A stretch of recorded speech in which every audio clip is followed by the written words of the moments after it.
श्री स्वामी समर्थ. स्वामी कृपेने तुमच्या सर्व इच्छा मनोकामना पूर्ण हो. तुळशी विवाह हा सर्वांनी आनंदामध्ये पार पाडला.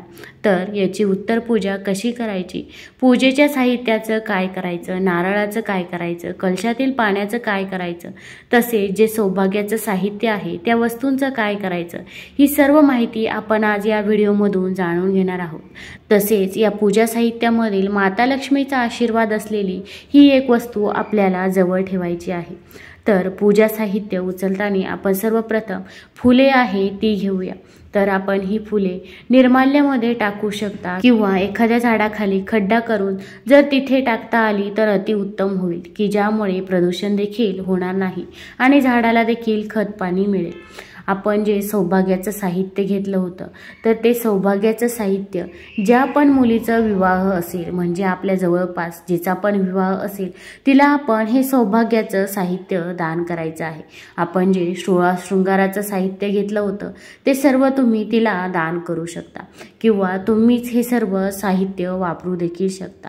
त्यानंतर आपण ज्या मंडवळ्या घेतल्या होत्या त्या मंडवळ्या परत आपण पुढच्या तुळशी विवाहासाठी ठेवू शकता. आणि जर मोठ्या मंडवळ्या असतील तर जिचा विवाह असेल तिला देखील आपण या देऊ शकता. जर तुम्ही तुळशी मातेला नवीन साडी घातली असेल तर ती साडी आपल्याला कुणालाच द्यायची नाहीये.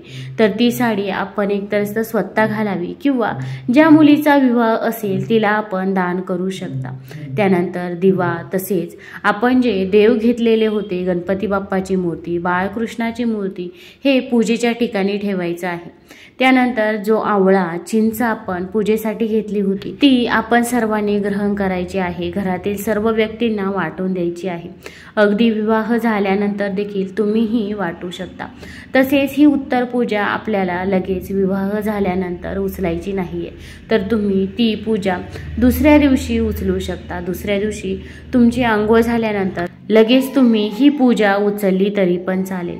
आता जे देव घेतलेले होते ते आपण परत देवघरामध्ये ठेवून द्यायचे आहे. आपण जे पूजेमध्ये तांदूळ वापरलेले होते तर ते तांदूळ आपल्याला परत भात बनवण्यासाठी घेऊ शकता किंवा तुम्ही याचा एखादा गोडाचा पदार्थ बनवू शकता. मग तुम्ही या तांदळाची खीर बनवली तरी पण चालेल. घेताना तुम्ही स्वच्छ धुवून घ्या, कारण की यामध्ये आपण हळदी कुंकू देखील अर्पण केलं होतं. तसेच तुमच्या घरामध्ये जर नॉनव्हेज बनवत असतील तर नॉनव्हेजमध्ये आपल्याला हे तांदूळ वापरायला घ्यायचे नाही. तर याचा तुम्ही एखादा गोड पदार्थ बनवून खाऊ शकता किंवा भात बनवला तरी पण चालेल. फक्त हे तांदूळ कुठेही वाया जाता कामा नये.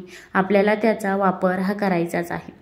त्यानंतर आपल्याला कलश घ्यायचा आहे. कलशातील जो नारळ आहे तो नारळ आपण लगेच फोडून सर्वांनी मिळून खावा, कारण की परत तो नारळ तसाच राहतो आणि मग काही दिवसांनी आपल्या लक्षात येते.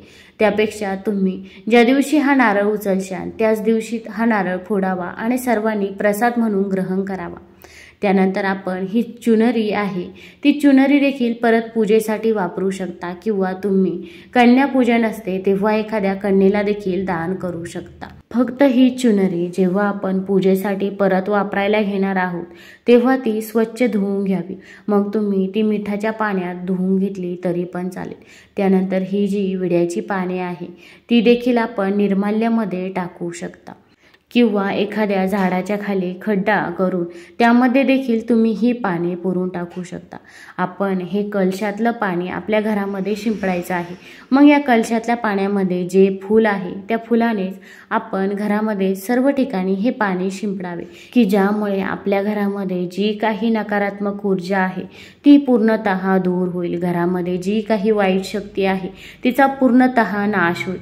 त्यामुळे तुम्ही हे पाणी घरामध्ये आवर्जून शिंपडावे आणि उरलेलं पाणी तुम्ही तुळस सोडून दुसऱ्या कोणत्या पण झाडाला घालू शकता. त्यानंतर आपण त्यामध्ये जी सुपारी आणि नाणे ठेवलेलं होतं तर सुपारी तुम्ही परत पूजेसाठी वापरू शकता आणि नाणे आपल्याला आपल्या पर्समध्ये ठेवायचं आहे किंवा तुम्ही तिजोरीमध्ये ठेवलं तरी पण चालेल. हे जर नाणे आपण पर्समध्ये किंवा तिजोरीमध्ये ठेवलं तर आपल्याकडे पैशाचा ओघ हा वाढत जातो व आपल्याकडे पैसा हा देखील स्थिर राहतो. त्यानंतर आपण जी तुळस घेतली होती ती परत आपण गॅलरीमध्ये ठेवून द्यायची आहे. तसेच तिचे वस्त्र आहे ते आपण वापरायला घेऊ शकता. तसेच जे शृंगाराचं साहित्य आहे ते देखील आपण परत वापरण्यास घेऊ शकता. आपण जे ऊसाचे बांबू कडेने लावलेले होते तर ते ऊस तुम्ही एखाद्या गाईला खायला देऊ शकता आणि जे बाजरी किंवा गहू आपण पूजेसाठी घेतले होते ते परत आपली जिथे बाजरी किंवा गहू आहे तिथे ठेवायचे आहे। आपण ज्या गोष्टी वापरता येतील त्या गोष्टी परत घ्यायच्या आहे, पण सर्व गोष्टी या निर्माल्यामध्ये वाहत्या पाण्यामध्ये सोडायच्या नाही। फक्त तुम्ही फुले आणि पाणी निर्माल्यामध्ये वाहत्या पाण्यामध्ये सोडू शकता, पण बाकीच्या वस्तू आपण वापरू शकता किंवा काही वस्तू आहे की ज्या दान करायच्या आहे ते देखील मी तुम्हाला सांगितलं आहे। त्यानंतर आपण जे उपकरण वापरलं होतं तर ते देखील तुम्ही परत पूजेसाठी स्वच्छ धुवून घेऊ शकता। फक्त घेताना एकदा मिठाच्या पाण्यात टाकावे आणि मग स्वच्छ धुवून तुम्ही हे उपकरण वापरू शकता। तुम्हाला हा व्हिडिओ आवडला असेल तर चॅनलला लाईक करा आणि सबस्क्राईब देखील करा। कमेंटमध्ये श्री स्वामी समर्थ लिहायला विसरू नका। धन्यवाद।